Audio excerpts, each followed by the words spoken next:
KKD news. वक्त हो चला है 3 बजे की 3 बड़ी खबरों का, लेकिन उससे पहले नजर डालेंगे 25 बड़ी खबरों पर।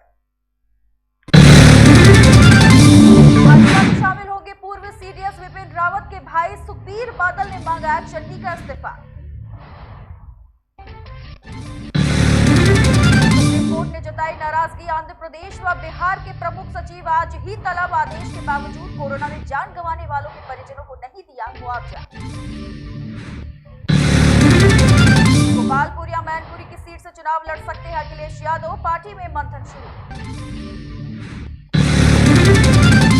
अवैध खनन के मामले में पंजाब सीएम चन्नी के भतीजे व सहयोगी पर ईडी की कार्रवाई जारी। अब तक 10.7 करोड़ रुपए मिले। अलवर कांड में मिले अहम सबूत। जोमेटो डिलीवरी बॉय हिरासत में, रॉन्ग साइड में आ रहे बाइक सवार ने मारी टक्कर। दक्षिण अफ्रीका ने टॉस जीतकर पहले बल्लेबाजी का फैसला किया। श्रेयस अय्यर भारतीय टीम में हुए शामिल। कोरोना के बढ़ते मामलों को देखते हुए दिल्ली में अभी नहीं मिलेगी ढील, स्वास्थ्य मंत्री सत्येंद्र जैन ने दी जानकारी। महाराष्ट्र में 12 भाजपा विधायकों के निलंबन पर सुप्रीम कोर्ट ने सुरक्षित रखा फैसला, बताया लोकतंत्र के लिए खतरा। कर्नाटक में हिजाब विवाद। अब उडुपी के शिक्षक ने दी मुस्लिम छात्राओं को क्लास से बाहर निकालने की धमकी। अमेरिकी डॉक्टर ने कोरोना को लेकर दी चेतावनी। छोटे बच्चों में तेजी से फैल रहा है कोरोना, इसलिए जल्द से जल्द लगाएंगे वैक्सीन। अखिलेश ने किया ऐलान, सरकार बनने पर जरूरतमंदों को देंगे सालाना 8-18 हजार रुपए। अपर्णा को बीजेपी में शामिल होने की दी बधाई। सेंसेक्स 780 अंक फिसलकर 60,000 से नीचे, निफ्टी 225 अंक टूटा। निवेशकों के 2.5 लाख करोड़ रुपए टूटे। दुनिया के सबसे बुजुर्ग व्यक्ति की हुई मौत। 113वें जन्मदिन से महज 14 दिन पहले हुआ निधन। गिनीज बुक ऑफ में भी दर्ज हुआ था नाम। निशाने पर वीआईपी, कार बम से आतंकी हमले की आशंका। आईबी ने दिल्ली पुलिस को दिए विधानसभा चुनाव में गरमाई मांड विधानसभा की राजनीति। जयंत चौधरी के प्रत्याशी वापस लेंगे नामांकन। सिंह की बहू अपर्णा यादव बीजेपी में हुई शामिल। जेपी नड्डा से की मुलाकात। यूपी चुनाव से पहले बीजेपी का बड़ा दाव। कोरोना के मामलों में भारी उछाल। बीते 24 घंटे में 2,82,970 मामले, 441 लोगों की हुई मौत। सुप्रीम कोर्ट पर कोरोना का कहर। चपेट में आए 10 जज, कई कर्मचारी भी हुए संक्रमित। चीफ जस्टिस कर रहे हैं निगरानी। अखिलेश यादव लड़ेंगे विधानसभा चुनाव, सीट पर हो रहा है मंथन। सीएम योगी ने अखिलेश के मुफ्त बिजली के वादे पर कसा तंज। बाप ने अंधियारे में मारा, बेटा पावर हाउस बनाएगा।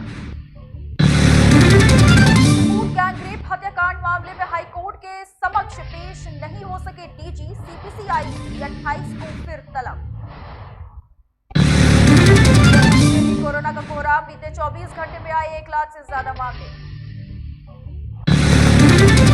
अभी और 27 की ठंड। दिल्ली, बिहार व यूपी समेत कई राज्यों में रहेगा कोल्ड डे। जम्मू में बारिश के आसार। कोरोना के साथ कोरोना के नए वेरिएंट ओमिक्रॉन के मामले भी बढ़कर हुए 9,000 के करीब। कोरोना के मामलों में कर्नाटक पहुंचा टॉप पर। बीते 24 घंटे में 41,457 मामले किए गए दर्ज। महाराष्ट्र में 39,207 मामले।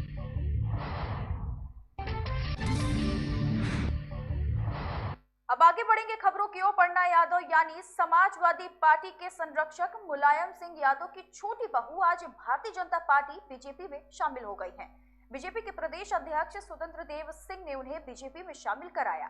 वहीं इस मौके पर यूपी के डिप्टी सीएम केशव प्रसाद मौर्य भी मौजूद थे।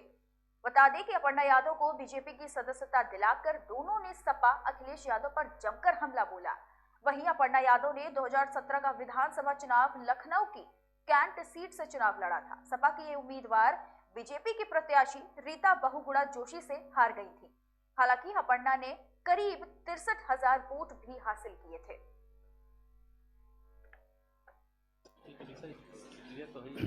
सभी मीडिया के साथियों का स्वागत है।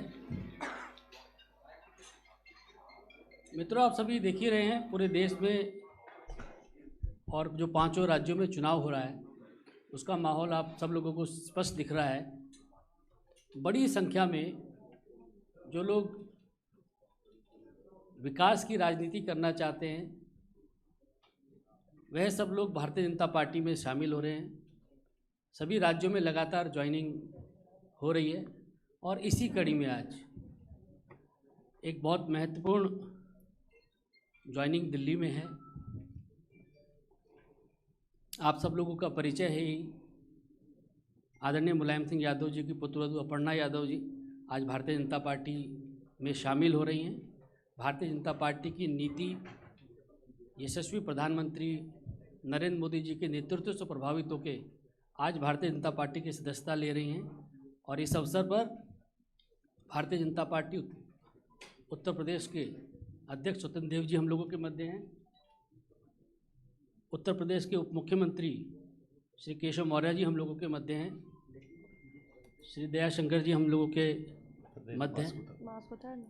भारतीय जनता पार्टी के मीडिया के सह संयोजक संजय मयूख जी हम लोगों के मध्य हैं। सबसे पहले मैं आदरणीय स्वतंत्र देव जी और केशव मौर्य जी से आग्रह करूंगा कि भारतीय जनता पार्टी की सदस्यता की पर्ची अपर्णा जी को देकर पार्टी के अंदर उनको शामिल करने की विधिवत घोषणा करें।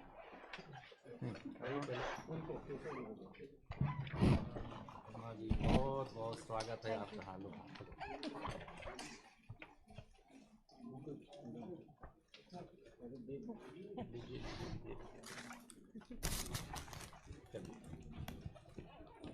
बहुत भाजपा परिवार में स्वागत।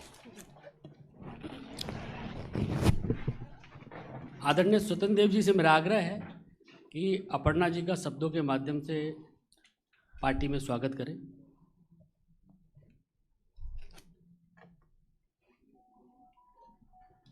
नेता मुलायम सिंह जी की बहू अपर्णा यादव आज भारतीय जनता पार्टी में शामिल हो रही हैं।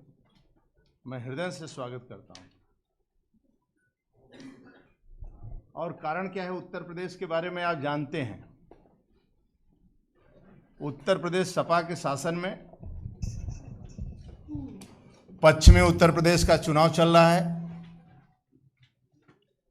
पूरा मेरठ, सहारनपुर, शामली, गाजियाबाद इस बेल्ट का और पश्चिमी उत्तर प्रदेश ब्रज प्रथम और द्वितीय चरण का चुनाव है।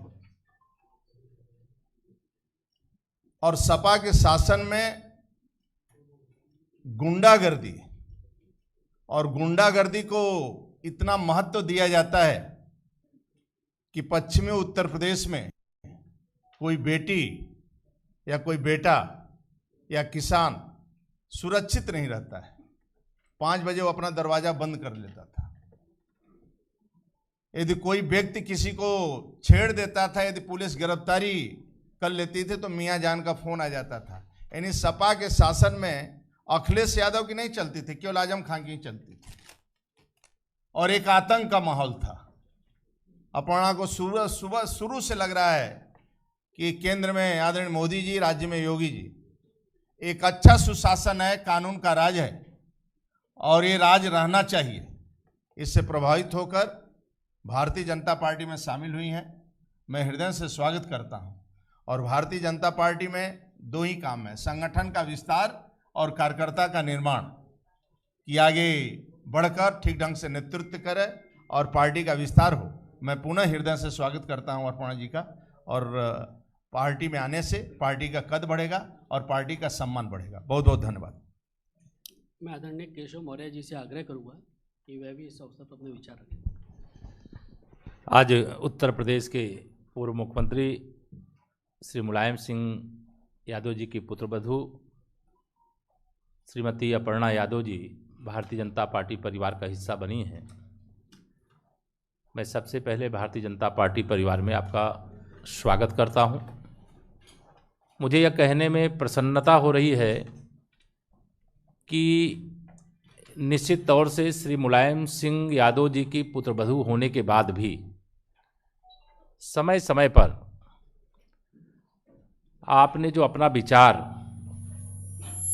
आप सब मीडिया के मित्रों के माध्यम से रखा है, वह विचार सदैव से मुझे उनका भाजपाई लगता था कि वो भारतीय जनता पार्टी परिवार के लिए उपयुक्त एक मातृशक्ति के क्षेत्र में नेत्री हैं।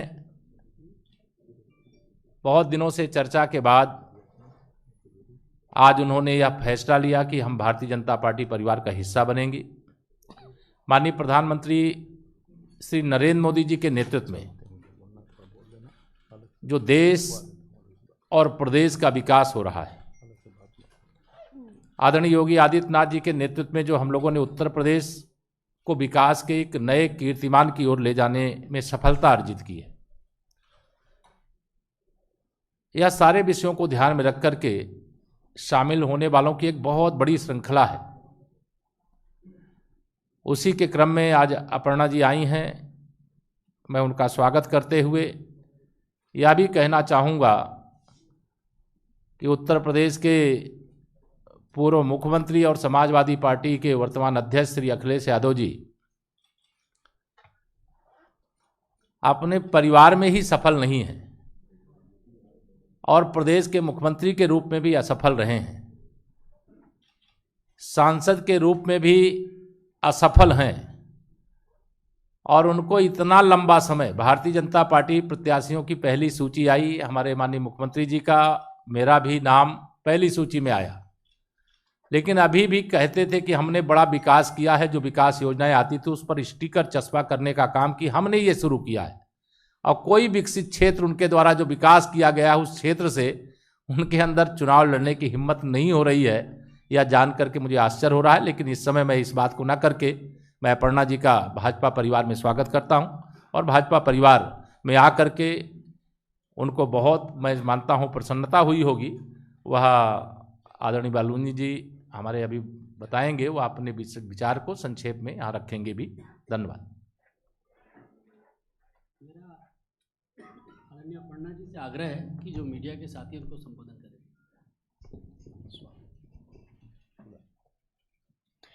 सर्वप्रथम यहाँ पे मैं आदरणीय प्रधानमंत्री श्री नरेंद्र मोदी जी का, आदरणीय मुख्यमंत्री उत्तर प्रदेश श्री योगी जी का बहुत बहुत धन्यवाद करती हूँ, और हम सबके प्रदेश अध्यक्ष जी स्वतंत्र देव जी, हमारे डिप्टी चीफ मिनिस्टर केशव राय मौर्य जी, श्री अनिल बलूनी जी, मैं बहुत बहुत धन्यवाद देती हूँ यहाँ पे मंचासीन सभी लोगों का कि आपने मुझे भारतीय जनता पार्टी का मेंबर बनने का एक सुअवसर दिया। मैं जैसा कि सभी जानते ही हैं, मैं हमेशा से प्रभावित रहती थी आदरणीय प्रधानमंत्री जी से, और मेरे चिंतन में हमेशा राष्ट्र सबसे पहले है। मुझे लगता है कि राष्ट्र का धर्म मेरे लिए सबसे ज़्यादा ज़रूरी है, और मैं बस यही बोलना चाहती हूँ कि अब मैं राष्ट्र की आराधना करने निकली हूँ। इसलिए आप सभी लोगों का सहयोग भी बहुत अनिवार्य है, और मैं बहुत हमेशा से प्रभावित रहती हूँ जिस प्रकार की कार्यशैली है, चाहे वो स्वच्छ भारत मिशन हो, चाहे वो महिलाओं के लिए स्वावलंबी जीवन हो, चाहे वो रोज़गार हो। मैं हमेशा से भारतीय जनता पार्टी की स्कीम से हमेशा से बहुत प्रभावित रहती हूँ, और यही कहूँगी कि जो भी कर सकूँगी अपनी क्षमता। मध्य प्रदेश की भाजपा सरकार ने साल 2022-23 के लिए नई आबकारी नीति को मंजूरी दे दी है। इसके तहत प्रदेश के सभी एयरपोर्ट्स और 4 महानगरों के चुनिंदा मॉल्स में शराब रिटेल में बेची जाएगी। साथ ही 1 करोड़ रुपए या अधिक की सालाना आय वालों को घर पर होम बार बनाने का लाइसेंस भी दिया जाएगा। सरकार ने घर पर रखी जाने वाली शराब की बोतलों की छूट भी अब बढ़ा दी है। बता दें कि मुख्यमंत्री शिवराज सिंह चौहान की अध्यक्षता में कैबिनेट ने मंगलवार को यह निर्णय लिया। इसके तहत 20% तक शराब सस्ती हो जाएगी ताकि उसकी कीमतों को व्यवहारिक बनाया जा सके। कैबिनेट ने Madhya Pradesh heritage liquor policy को भी मंजूरी दे दी है। नई पॉलिसी के तहत इंदौर, भोपाल, जबलपुर और ग्वालियर में फिक्स फी पर चुनिंदा सुपरमार्केट्स में शराब बेची जा सकेगी। साथ ही सभी एयरपोर्ट्स पर भी आउटलेट खोले जा सकेंगे। पॉलिसी के तहत इको टूरिज्म बोर्ड और पर्यटन विकास निगम की अस्थायी यूनिट्स पर रियायती दरों पर बार लाइसेंस जारी होंगे। प्रदेश की आबकारी नीति जो मध्य प्रदेश की है उसको भी 1 अप्रैल 2022 से 31 मार्च 2023 तक जो प्रस्तावित थी उसको आज अनुमति प्रदान कैबिनेट के द्वारा की गई है। इस प्रस्ताव में उप दुकानें खोलने का प्रस्ताव था जो कि माननीय मुख्यमंत्री जी के द्वारा आग्रह कर दिया गया है। नई दुकानें नहीं खोली जाएंगी और एक जो पुराना था बॉटलिंग फीस का वो यथावत ही रहेगा, जो कोई भी चेंज पुरानी बॉटलिंग फीस में नहीं करने का तय किया है। अनेक निर्णय इसमें और भी लिए गए हैं, जैसे कि 50,000 रुपये वार्षिक लाइसेंस फीस पर होम बार लाइसेंस 1 करोड़ तक की वार्षिक आय वाले व्यक्तियों को दिया जाएगा। बियर इकाई को लीज पर किसी पंजीकृत कंपनी को दिया जा सकेगा जिसका गत वर्ष वार्षिक मूल्यांकन टर्नओवर 5 करोड़ रुपए हो। बोतलबंद मदिरा के परिवहन वेस्टेज की सीमा कम किया जाकर कांच के लिए 0.25 और पेट के लिए 0.10 की जाएगी। अंगूर से मध्य प्रदेश कैबिनेट की बैठक वल्लभ भवन में आज माननीय मुख्यमंत्री शिवराज सिंह जी चौहान की अध्यक्षता में संपन्न हुई, जिसमें अनेक महत्वपूर्ण और मानवीय निर्णय लिए गए।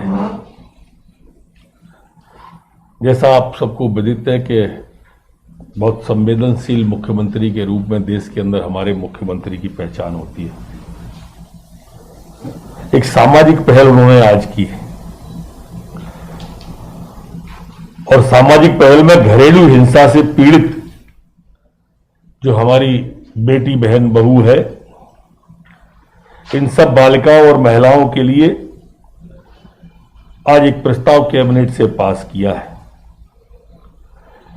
इस घरेलू हिंसा में अगर नातेदार जो ससुर कहलाते हैं, देवर कहलाते हैं, इस तरह के नातेदार भी शामिल हैं, अगर वो घर में प्रताड़ित करते हैं तो अगर वो हिंसा में 40% की क्षति हमारी बेटी बहू बहन को होगी तो 2 लाख रुपया, इससे अधिक होगी तो 4 लाख रुपया और उसके न्यायालय में जो प्रकरण रहता है तो उसके आवागमन का पूरा खर्चा, उसकी व्यवस्था, उसकी इलाज की पूरी व्यवस्था, ये सब दिया जाएंगे। और इसके लिए हमारे यहां पर कलेक्टर को अधीन आवेदन पत्र देंगे, पुलिस अधीक्षक, CMHO, स्वास्थ्य और महिला बाल विकास अधिकारी ये इस व्यवस्था को देखेंगे। दूसरा जो महत्वपूर्ण निर्णय है वो नगरीय क्षेत्रों के अंदर, जैसा पहले आपने मुख्यमंत्री भू आवासीय योजना देखी होगी, कमोबेश वही नगरीय क्षेत्रों में शासकीय भूमि के धारकों को धारणाधिकार लेने का अधिकार दिया गया है। या मैं यह खोलना चाहता हूं कि जिस मकान में वो रहते हैं अगर उसमें उनकी वो दुकान भी चलती है तो उस जो दुकान है। गोवा विधानसभा चुनाव को लेकर आम आदमी पार्टी ने सीएम पद के उम्मीदवार की घोषणा कर दी है। अमित पालेकर गोवा में पार्टी के मुख्यमंत्री पद का चेहरा होने वाले हैं। अमित पालेकर भंडारी समाज से आते हैं। उनके नाम का ऐलान करते हुए अरविंद केजरीवाल ने कहा कि वे ऐसे शख्स को सीएम का चेहरा बना रहे हैं जिसके दिल में गोवा बसता है, जो गोवा के सब लोगों को साथ लेकर चलेगा, चाहे वो किसी भी धर्म जाति के हों, जो पढ़ा लिखा होगा, जिसे हम गोवा के मुख्यमंत्री पद का चेहरा बनाएंगे वो ईमानदार होगा।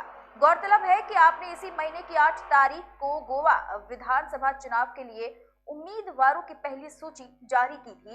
इसमें 10 प्रत्याशियों के नाम थे, जिनमें भाजपा के पूर्व मंत्री महादेव नाइक, अलीना सालडागा और वकील से नेता बने अमित पालेकर जैसे नाम शामिल रहे।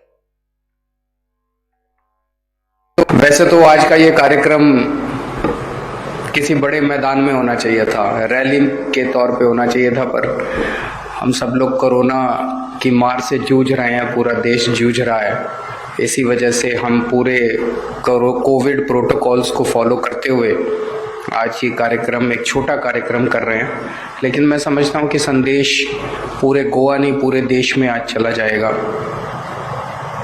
आज का दिन गोवा के लिए बहुत इम्पोर्टेंट दिन है, नई राजनीति के लिए। जैसा अभी अतिशी जी ने बोला, गोवा वांट्स चेंज। गोवा के लोग तंग आ गए हैं मौजूदा पार्टियों से, मौजूदा नेताओं से। ऑप्शंस ही नहीं है उनके पास। वही नेता हैं, कुछ नेता हैं, उन्होंने कब्जा किया हुआ है सारी पॉलिटिक्स के अंदर। पैसे से सत्ता, सत्ता से पैसा। सत्ता में आते हैं तो पैसा कमाते हैं खूब, और फिर उस पैसे से सत्ता में दोबारा आते हैं। इसे बदलना है। गोवा बदलाव चाह रहा है। अभी तक गोवा के पास ऑप्शंस नहीं थे, लेकिन अब गोवा के लोग देख रहे हैं कि किस तरह से एक नई पार्टी दिल्ली के अंदर आई। उन्होंने दिल्ली में शानदार काम किए। मुझे बड़ी खुशी होती है गोवा के, मैं इस दौरान कोने कोने में गया हूँ। कहीं कोने में चले जाइए, किसी भी गरीब से गरीब आदमी से गोवा के कोने में बात कर लीजिए, वो भी कहेगा हाँ, दिल्ली में आम आदमी पार्टी ने स्कूल और हॉस्पिटल बहुत अच्छे बनाए, बिजली फ्री कर दी। ये तीन चीज़ें तो, स्कूल, हॉस्पिटल, बिजली, ये तीन चीज़ें तो मुझे लगता है गोवा के कोने कोने में हर आदमी तक पहुंच चुकी है कि इन्होंने अच्छा काम किया। And Goa wants change. आम आदमी पार्टी एक नई पार्टी है, और इस बार बहुत सारे ऐसे कैंडिडेट्स को हम टिकट दे रहे हैं जो कि नए चेहरे हैं, कभी चुनाव नहीं लड़े। आम गोवा के लोग हैं, वो चुनाव लड़ेंगे इस बार। और गोवा का जो सीएम का चेहरा होगा आम आदमी पार्टी का, वो भी एक नया चेहरा होगा। हमने आपको कहा था कि हम एक ऐसा चेहरा देंगे जिसके दिल में गोवा बसता है, जिसका दिल गोवा के लिए धड़कता है, और जो गोवा के लिए अपनी जान तक देने को तैयार है। एक ऐसा शख्स जो कि गोवा के सब लोगों को साथ लेके चलेगा, चाहे वो किसी भी धर्म के हों, चाहे वो किसी भी जाति के हों, चाहे वो अमीर हों, चाहे वो गरीब हों, चाहे वो इधर रहते हो, चाहे वो इधर रहते हो, नॉर्थ गोवा के हो, चाहे साउथ गोवा के हो, चाहे वो किसी भी असेंबली में रहते हो, हर किस्म के, हर तबके के लोगों को साथ लेके चलेगा। वो ऐसा शख्स जो पढ़ा लिखा होगा, चीज़ों को समझेगा, उसे कोई बेवकूफ़ नहीं बना पाएगा, और जिसने गोवा के लिए अभी तक, ऐसा नहीं कि एक अचानक किसी को घर से उठा के ले आए और अब कहा आज से ये अब अच्छा काम करेगा। उस शख्स ने अभी तक अपनी ज़िंदगी में समाज के लिए बहुत कुछ किया है, और सब लोगों को साथ लेके गोवा के विकास के लिए काम करेगा। और गोवा की राजनीति को देखते हुए सबसे इम्पोर्टेंट है कि वो ईमानदार होगा। He will be an honest man. एक और बात है, अभी तक गोवा में एक बहुत बड़ा समाज का हिस्सा है भंडारी समाज। उनके मन में इनजस्टिस की फीलिंग है, डीप हर्ट की फीलिंग है। भंडारी समाज सबसे बड़ा समाज है, सबसे ज़्यादा लोग गोवा के अंदर भंडारी समाज के हैं। कोई कहता है 30% है, 35% है, 40% है, but they are the biggest section of the society. 1961 में गोवा लिबरेट हुआ था, तब से लेके आज तक 60 साल में इस समाज से केवल एक बार 2.5 साल के लिए सीएम बना था। इस समाज के अंदर एक बहुत डीप हर्ट है कि हमें क्यों नहीं, हमारे किसी व्यक्ति को सीएम क्यों नहीं बनाया जाता। दूसरी पार्टियों ने हमने कहा था कि हम भंडारी समाज से सीएम चेहरा देंगे, तो कुछ लोगों ने हमारे ऊपर आरोप लगाया कि जाति की राजनीति कर रहे हैं। नहीं, हम जाति की राजनीति नहीं कर रहे हैं। उन पार्टियों ने जो आज तक जाति की राजनीति की थी, हम उसको खत्म कर रहे हैं, उस अन्याय की फीलिंग को खत्म कर रहे हैं। उन पार्टियों ने आज तक भंडारी चेहरे को सीएम नहीं बनाया, भंडारी समाज से किसी को सीएम नहीं बनाया ये कह के कि भंडारी नहीं बन सकता, कैपेबल नहीं है। भंडारी समाज के लोगों ने गोवा के विकास में, तरक्की में खून पसीने का योगदान दिया है। भंडारी समाज के लोग इंजीनियर हैं, डॉक्टर हैं, पायलट्स हैं। कौन सा ऐसा तबका है जहाँ पे वो नहीं है जिसमें उन्होंने गोवा की तरक्की में हिस्सा नहीं लिया? फिर उनको क्यों वंचित रखा गया, उनको क्यों अलग रखा गया? इसको भी आज हम इस अनाउंसमेंट से इस अन्याय को भी दूर करने जा रहे हैं। तो मुझे आज आम आदमी पार्टी की तरफ से अमित पालेकर जी को आम आदमी पार्टी का सीएम चेहरा ऐलान करते हुए इन्हीं खबरों के साथ इस बुलेटिन में फिलहाल इतना ही। आप देखते रहिए केकेडी न्यूज।